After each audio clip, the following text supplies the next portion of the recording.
벽암록 45칙에 만법규일 일기하처라는 아주 유명한 공안이 있죠. 만법은 하나로 돌아가는데, 일귀 하나로 돌아가는데 그 하나 일귀는 하처 어디로 돌아가는가, 갈 곳이 어딘가, 이제 이런 말인데요. 원묘 송나라 때 분이시죠. 만법규일 일기하처라는 공안을 들고 공부를 하시다가 저녁에 도반에 그 몸부리치면서 자다가 목숨을 떨어뜨리는 소리를 듣고 깨우치는 일화는 아주 유명한데요. 그분이 말씀하시는 내용 중에서 의심은 믿음을 본체로 한다. 깨달음은 의심의 작용이다. 이제 이렇게 말씀을 하시죠. 그래서 본체라는 것은 전체, 몸체를 말하죠. 체와 용에서. 그래서 그 몸이라는 것이에요. 믿음이라는 것은, 대신심이라는 것은 몸이 되고, 신심이 나투는 모습이 의심이라는 것이죠. 번뇌즉 보리라는 말하고 비슷할 것이에요. 그래서 대신심이 있을 때 그 안에서 의심은 그것을 본체로 한다라는 것이죠. 믿음을 본체로 의심이 일어난다. 깨달음이라는 것은 그 의심의 작용이다. 우리가 바람의 작용에 의해서 파도가 일어나고 자고 그렇게 되잖아요. 그러니까 그 작용이 의심이라는 것이죠. 깨달음의 작용이 의심이라는 것이죠. 그랬을 때 의심이 충분하다면 믿음도 충분하다. 참선의 기묘한 세 가지 요체는 대신심, 대분심, 대의심이다라고 말씀을 하시죠. 자, 그래서 우리가 어떤 것을 사물에 대한 인지를 할 때 물론 전체를 보겠다. 지금 이 순간을 보겠다. 바다를 보겠다. 전체성에 대한 인식이 일어날 때는 반드시 무엇이 뒤따릅니까? 공을 보기 위해서 무엇을 봅니까? 바로 공을 봅니까? 공을 보기 위해서 색, 공에 의해서 즉시성을 가지고 있는 색에 의해서 공의 자리를 인지할 수 있는 것이죠. 물의 나툼으로 인해서 물의 본체성을 우리가 인지할 수 있는 것이지, 물이 이 세계에 충만하다고 하더라도 우리가 오온으로, 오감으로 잡아낼 수 없는 상태에 있다면 물에 대한 인식이 일어나지 않잖아요. 그런데 눈물로, 땀으로, 피와 고름으로 물이 나투게 되면, 색으로 나투게 되면 우리가 그것에 대해서 물이 있구나, 물이 존재하는구나, 물은 뭘까? 라는 생각을 하게 되잖아요. 그런 거와 같이 그래서 의심의 본체는 믿음이라는 것이죠. 깨달음은 의심의 작용이라는 것이죠. 그래서 이게 바로 물이구나. 피고름을 보면서, 눈물, 땀을 보면서, 이슬과 강, 바다를 보면서 물이라는 것은 도대체 뭘까 생각을 하다가 의심을 내다가 이게 바로 물이라는 것이구나. 그리고 물은 무소부재하고 불가지하고 불가해한 것이구나. 이제 이런 깨달음을 얻게 되면 우리는 거기에서 물의 뭔가에 대한 궁금증에서 놓여나게 되잖아요. 그래서 깨달음은 의심의 작용이다. 작용이라는 것이죠. 체와 용을 말씀하시고 있으세요. 그래서 믿음은 의심의 체이고 깨달음은 의심의 용이다. 이제 이렇게 말씀을 하셔서 체와 용, 바다로 보면 바다 전체가 체일 것이고 파도가 용이겠지요. 바다의 쓰임, 나툼의 모습이죠. 파도가 없는 바다는 세상에 존재하지 않죠. 아무리 해인을 얻는 잔잔함과 같은 상태에 고요가 있다 할지라도 고요라는 파도가 일어나고 있는 것이에요. 그렇기 때문에 전체 바다 안에서 파도라는 작용이 일어나고 있기 때문에 체와 용은 떨어질 수가 없어요. 그래서 색인 즉시 공이고 색, 불이 두 가지가 아닌 것이 공이다. 이렇게 말씀하시죠. 색 즉시 공, 색불이 공 이렇게 말씀을 하시잖아요. 그래서 둘은 떨어지지 않는 관계, 바다와 파도가 떨어지지 않는 관계이듯이 그렇게 설명을 하시는 거죠. 그래서 믿음이 충분하다면 의심도 충분하다. 그래서 깨달음의 단계에 대해서 우리가 그 작용으로 깨달음을 얻고 이 현상을 보지만 그 의심에 대해서 알아갈수록 그것에 대한 본체성에 대한 믿음이 충만해진다는 것이죠. 자, 거기에 대해서 대신심, 신심에 대한 강조가 성가에서는 굉장히 많습니다. 믿어야 된다는 것을 어떤 것을 믿어야 되나요? 부처님을 믿고 역대 선조사를 믿고 어떤 우리에게 권위를 주는 그 사람의 그분의 말씀을 믿는 것인가요? 가장 큰 믿음은 자기 자신으로부터 나옵니다. 그렇죠? 그래서 자신으로 회심해서 자신을 믿는 것, 어떤 자신을 믿나요? 거짓말하는 자신, 아는 체 하는 자신, 열심히 노력하는 자신, 성공을 보이는 어떤 성공한 결과를 보이는 자신, 그런 자신을 믿는 것인가요? 아닙니다. 내 안에 신성이 있다라는 것, 내가 이미 깨친 존재라는 것, 저 너머의 존재라는 건 이미 역대 불조사와 깨달음의 그 경지가 같은 존재라는 것, 그것에 대한 믿음이겠죠. 대신심을 내라. 나 자신에 대한 믿음을 내라. 나는 다만 어떤 존재예요? 촛불이 당겨지지 않은 존재일 뿐이에요. 완전한 것을 갖추고 있는데 아직 밝아지지 않아서 내가 초인지 뭐인지 아직 모르는 거죠. 환하게 밝힐 수 있는 빛이 나한테 있다라는 것을 아직 모르는 존재죠. 촛불이 당겨지면 나의 속도로 나의 인연으로 밝기가 타오를 것이에요. 그렇기 때문에 아직 불이 당겨지지 않아서 어두울 뿐이지 나는 이미 촛불의 형태를 다 갖추었다. 초의 형태를 다 갖추어서 불을 밝힐 수 있는 존재라는 것이죠. 자, 그랬을 때 신심을 내라. 그거에 대한 그리고 그 신심 위에 신심이 체가 되어서 의심, 그 안에 의심이 일어난다라는 것이죠. 그래서 대의심을 내라. 도대체 내가 역대 불조사가 말씀하시는 내가 곧 부처고 내가 곧 다른 존재라는데 왜 나는 이렇게 일비일이하고 희노애락에 늘 끄달리고 세상의 분별 망상으로부터 벗어날 수 없지.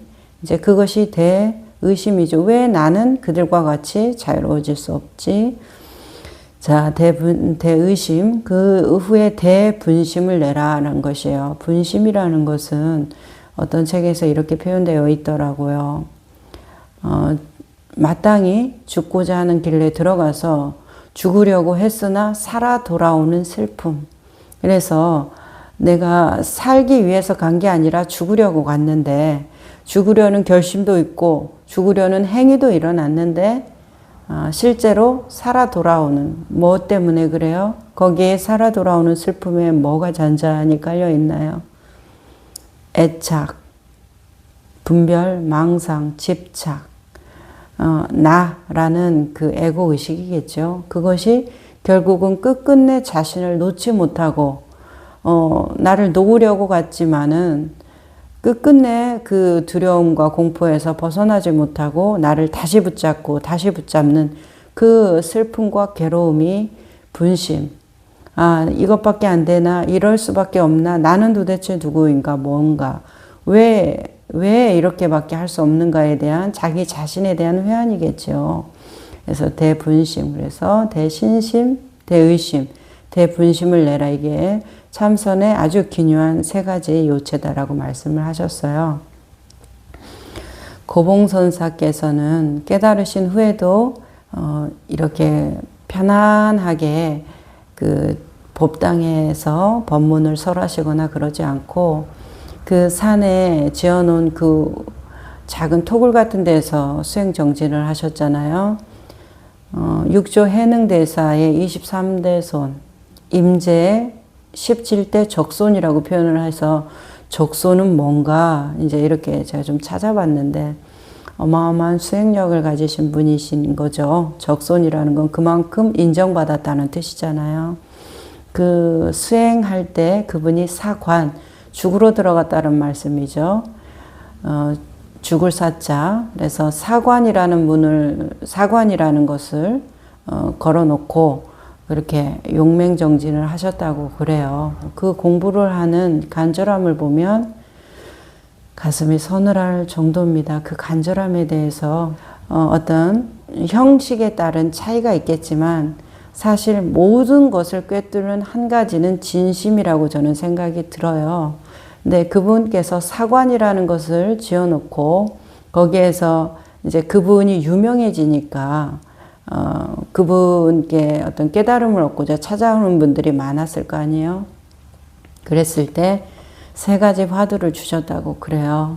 첫째 화두는 하늘에 광명한 태양이 있는데 어찌하여 조각구름이 이를 가리는가. 두 번째 화두는 한 사람이 있어서 움직이지 않는데 그 그림자를 밟을 수 없는 이유는 뭔가. 세 번째는 온 세계가 불타는데 어떤 것을 얻어야 우리가 거기에서 살 길 활로가 있는가. 이제 이 말씀이신데 세 번째는 어떤 부처님의 화택을 연상하게 되더라고요. 그 세 가지 공안 중에서 첫 번째 화두나 두 번째 화두, 조각구름이나 그림자를 밟을 수 없는 거, 그 사람은 움직이지 않는데 왜 그림자를 밟을 수 없는가? 이 두 가지는 다 뭔가요? 우리가 떠올리는 분별망상, 내가 있다라는 무아인 것을 아로 믿고 거기에 집착하고 사로잡혀서 있다 없다 따지고 살아가는 그 집착망상이라는 조각구름, 집착망상이라는 그림자. 그래서 그것을 밟을 수도 없고 이 광명한 태양을 가릴 수도 없는데 그것에 의해서 가려지는 법은 뭐고 그림자를 밟겠다고 노력하는 법은 뭡니까? 다 내 마음, 바다라는 전체성에서 그 대신심, 믿음에서 일어나는 한 조각 의심이잖아요. 그죠? 그 의심을 보고 또 보고 또 보고 또 보고 만법규일 일기하처라는 이제 공안을 들으셨다고 하잖아요. 고봉선사께서는 그 의심을 보고 또 봤더니 깨달음이라는 작용이 일어나더라는 것이죠. 그 작용을 일으키는 것이 뭐예요? 결국 대신심, 대분심, 대의심이었다는 것이에요. 자, 마지막에 그 화택의 비유. 어떤 것을 얻어야 그 불타는 지옥, 뜨거운 화택에서 온 세계가 불타는데 거기에서 나올 수가 있겠습니까? 친절하신 부처님께서는 그들에게 세 가지 수레를 제안하시죠. 그래서 그들이 좋아할 만한 법, 좋아할 만한 세상 이치를 들어서 밖으로 너희가 좋아하는 것이 있다 해서 쭉 보여주면서 사람들이 졸졸졸 따로 나오게 하는, 그래서 방편자제하고 무해설법을 하시는 그런 형태라면 고봉선사께서는 화두를 들어서 나의 의심을 타파하라는 것이죠. 자, 지금 이 자리만이 불타지 않습니다. 대종고선사가 서장에 뭐랬어요? 파리가 온 세계를 다 앉을 수 있다 그러죠. 깨끗한 곳, 더러운 곳, 냄새 나는 곳, 청정한 곳, 어디든지 다 앉을 수 있어요. 하지만 어디만이 앉을 수가 없다고 그래요? 불타는 화로만 앉을 수가 없다고 그러죠. 그런 거와 같이 우리의 분별망상은 과거심으로 가든 현재심으로 가든 미래심으로 가든 어디에든 다 앉을 수 있어요. 그렇죠? 어디에만 못 앉습니까? 지금 이 순간 생각이 일어나기 이전 자리에 있는 그대로. 자, 배고프면 저절로 배고픔에 대한 느낌이 올라와요. 목마르면 저절로 목마름에 대한 갈증이 올라오잖아요. 그것에는 내 분별망상이 따라 붙을 수가 없죠. 그것이 일어난 다음에 분별망상이 따라 붙는단 말이에요.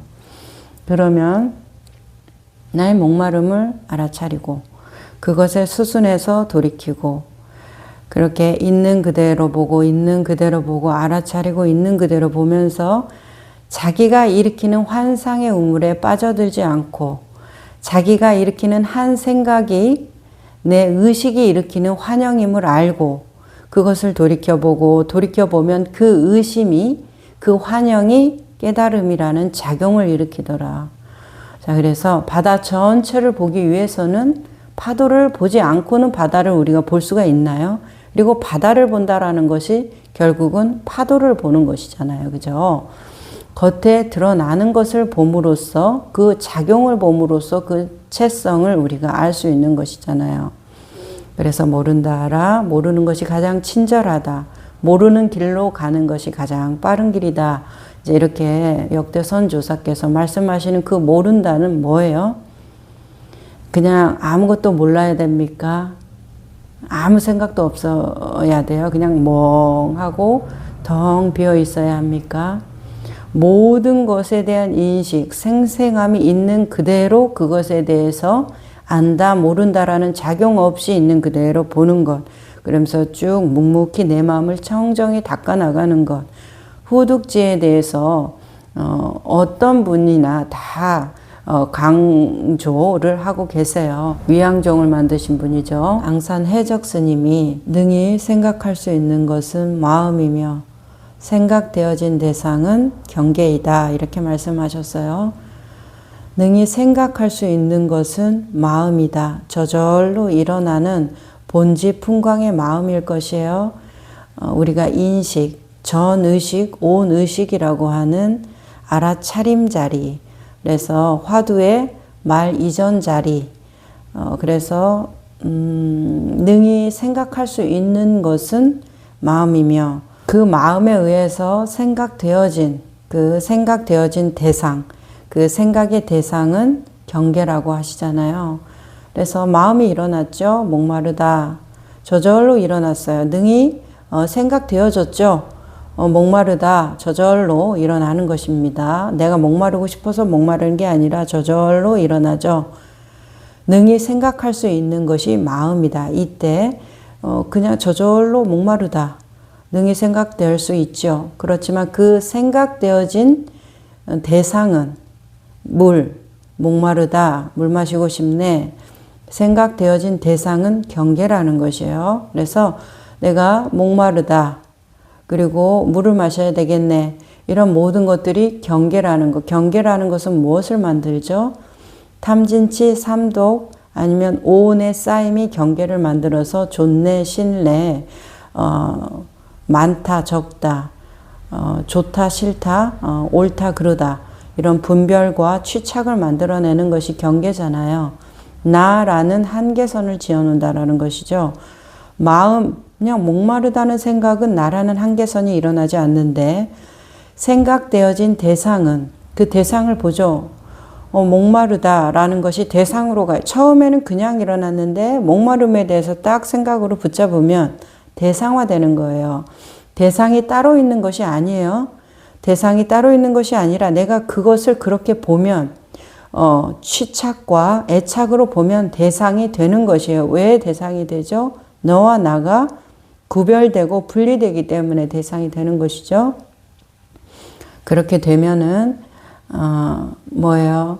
이와 같은 깨달음의 자리는 확신의 자리, 신 위에서는 오르나 사람의 자리, 인 위에서는 그르다. 이렇게 말씀을 하세요. 그래서 우리가 하늘에서 무차별적으로 비가 내리죠. 이걸 신이라고 말할 수 있을 것이에요. 어떠한 차별도 없고 법성이 원흉, 무해해서 두 가지가 아니죠. 그 성품이. 하지만은 지상에 내려온 비는 무차별적입니까? 아주 공평한가요? 매우 진리는 매우 불공평한 특성을 가지고 있어요. 이것이 인위, 사람의 자리로 내려왔을 때는 차별지로 내려온다는 것이에요. 그러니까 우리가 보여지는 이 의심의 자리, 이 깨달음의 작용의 자리는 어떠하다는 것이에요? 매우 차별적이고 불평등한 구조를 가지고 있다는 것이에요. 하늘에서 내려오는 것은 매우 평등하고 무차별적이지만 우리가 그것을 받아들일 때는 차별적이고 불공평하다는 것이죠. 물의 본체성은 평등하죠. 차별성이 없어요. 하지만 드러났을 때는 진흙탕 물도 있고 똥 오줌 물도 있고 깨끗한 물도 있고 이슬도 있잖아요. 차별지로 드러난다는 것이에요. 무엇 때문에? 인연과 원인과 조건, 환경, 그 작용 때문에 그러하다는 것이죠. 그래서 신위와 인위를 구분하시잖아요. 그죠? 이 확신의 자리는 오르나 인위의 자리는 그르다. 그러면 우리가 닦아야 되는 것이 확신의 자리입니까? 무차별적이고 아주 공평한 그것인가요? 아닙니다. 이 차별지를 닦아 나가는 것이 우리의 공부죠. 그렇기 때문에 대신심, 대분심, 대의심을 내라고 하시는 것이겠죠. 자, 오늘은 그래서 선요를 만드신 그 선의 지침서라고도 말하고 천목차관인가 그 차잔도 중국이 아주 국보로 지정되어 있죠. 고봉선사께서 그 굴러다니는 돌을 찻잔으로 굴러다니는 나무를 찻잔으로 이렇게 이제 그냥 대충 파가지고 물을 마셨던, 그러니까 아주 자연 무소유적이고 소탈하고 소박하게 건박한 생활을 하신 그 어떤 상징이 되죠. 그것이 중국 국보로 지정될 만큼 어떤 우리에게 상징성이 있잖아요. 그 차의 찻잔의 투박함이. 그런 분이 말씀하신 믿음은 의심의 본체요, 깨달음은 의심의 작용이니 의심이 충분하다면 믿음도 충분해야 한다. 선정의 세 가지 요소, 참선의 세 가지 요소는 대분심, 대의심, 대신심이다 하겠다 이렇게 말씀을 하시잖아요. 우리가 그 마음을 돌이켜서 이와 같은 분들은 목숨을 걸고 수행을 하시지만 사관이라는 그 문에 들어갔다. 나는 죽은 목숨이다 라는 심정으로 이렇게 수행을 하지만 결국 요체는 내가 일으키는 애착과 분별심을 보는 것이겠지요. 그 안에서 나라는 그 무상한 것이 유상하다고 믿는 그 허망함에 대한 우리의 어떤 깊은 깨달음과 통렬한 통찰일 것이에요. 그것에 대해서 오늘 한번 얘기 나눠봤습니다.